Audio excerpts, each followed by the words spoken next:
اگلے مقرر کی حیثیت سے میں دعوت سخن دے رہا ہوں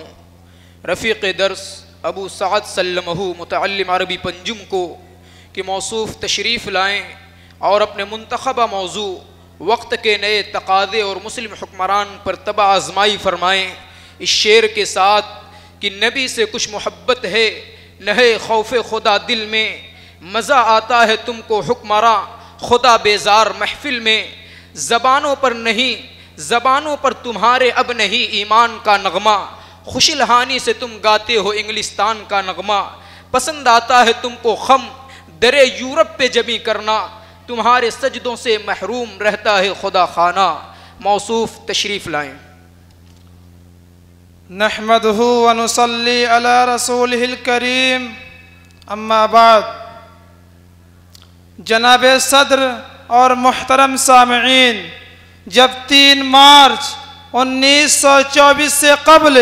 اسلامی تاریخ کا جائزہ لیتے ہیں اور مسلم حکمرانوں کی زندگی کے اوراق کو الٹ کر دیکھتے ہیں تو ہمارا ماضی بڑا شاندار اور پروقار نظر آتا ہے، کیونکہ اگر ایک طرف ہمیں خلفائے راشدین جیسے جانباز سپہ سالار ملتے ہیں تو دوسری طرف ایرانی تاج شاہی کو اسلام کے قدموں پر ڈال دینے والا سعد بن وقاص نظر آتا ہے۔ اگر ایک طرف 92 ہجری میں سربراہ اندلس راجہ راڈرک کو جہنم رسید کرنے والا طارق ابن زیاد اور موسیٰ بن نذیر جیسا شیر ببر ملے گا تو دوسری طرف سرخیل سندھ راجہ دائر کی آنکھوں میں آنکھ ڈالنے والا محمد بن قاسم نظر آتا ہے۔ اگر ایک طرف میسور کی دھرتی پر جام شہادت نوش کرنے والا خوددار سلطان ٹیپو ہے تو دوسری طرف عیسائیوں کا پنجہ مروڑنے والا سلطان صلاح الدین ایوبی ہے۔ غرض یہ کہ جب بھی باطل نے حق کو چیلنج کیا تو حق پرست حکمرانوں کی ایک جماعت نے ہر دور میں اس چیلنج کو قبول کیا۔ وہ مردانہ وار سر بکف کفن بردوش ہو کر میدان میں آ نکلے اور خیل باطل کو چکنا چور کر دیا، کیونکہ ٹل نہ سکتے تھے اگر جنگ میں اڑ جاتے تھے، پاؤں شیروں کے بھی میدان سے اکھڑ جاتے تھے۔ سامعین مکرم، یہ تھے ہمارے مسلم حکمراں اور یہ تھی ہماری کامیابیاں، مگر جب 1924 میں خلافت عثمانیہ کا شیرازہ منتشر ہوا تو دنیا اسلام میں کہیں مصطفیٰ کمال پاشا جیسا انگریزوں کا وفادار نظر آیا تو کہیں جمال عبد الناصر جیسا مغرب کا حاشیہ بردار نظر آیا تو کہیں شریف مکہ جیسا عیاش اور بزدل حکمراں بن کر چمکا تو کہیں احمد سکارنو جیسا مغرب کا ترجمان پیدا ہوا تو کہیں شہنشاہ سعودی اور دیگر عرب حکمرانوں جیسے مغرب کے پرستار کو دیکھا۔ چنانچہ ان کی بزدلی اس حد تک بڑھ گئی کہ آج جب بے گناہ فلسطینی مسلمانوں کو اسرائیل اپنی جارحیت کا نشانہ بناتا ہے، جب بھارت کی RSS تنظیم اپنی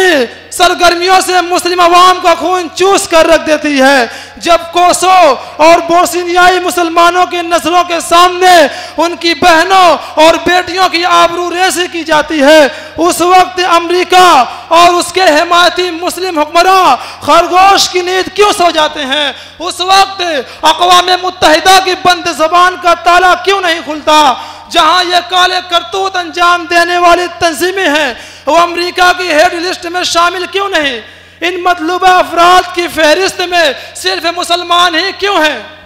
یہ چند سوالات ہیں جن کو آج اقوام متحدہ کی عدالت میں پیش کرنے والا کوئی نہیں۔ یہ سوال کرے تو کون کرے؟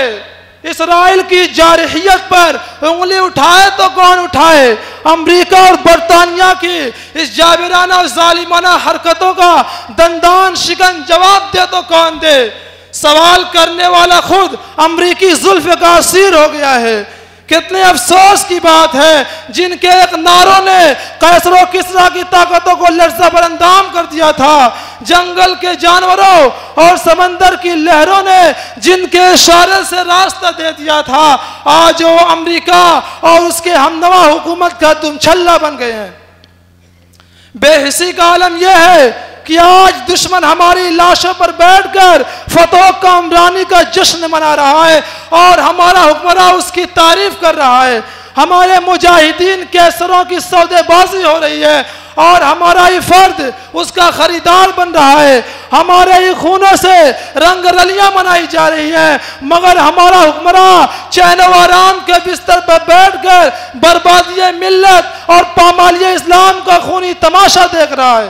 آج ہمارے دشمنوں کی نگاہیں خانہ کعبہ، بیت المقدس اور مسجد نبی پر ٹکی ہوئی ہے، مگر ہمارا حکمراں خانہ کعبہ کے بجائے وائٹ ہاؤس کے طواف اور امریکی صدر کے دروازے پر جبین خم کر دینے کو اپنا دینی فریضہ سمجھتا ہے۔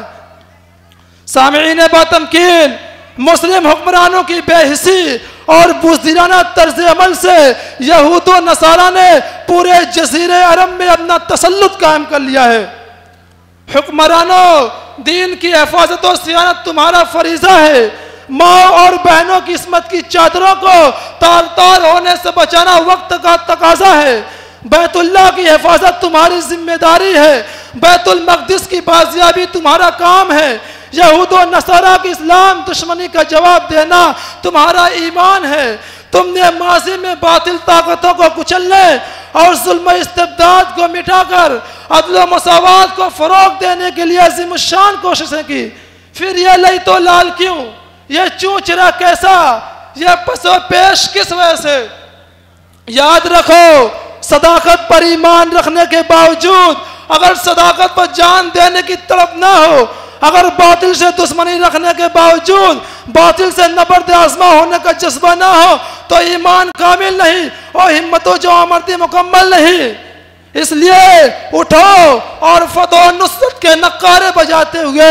ظالمانہ نظام حکومت کو زیر و زبر کر دو، کھینچ لو اسرائیل کی زبان، سلب کر لو امریکہ کی طاقتوں کو اور روک لگا دو مخالفوں کی راہ پر، اور اعلان کر دو کہ سرفروشی کی تمنا اب ہمارے دل میں ہے، سرفروشی کی تمنا اب ہمارے دل میں ہے،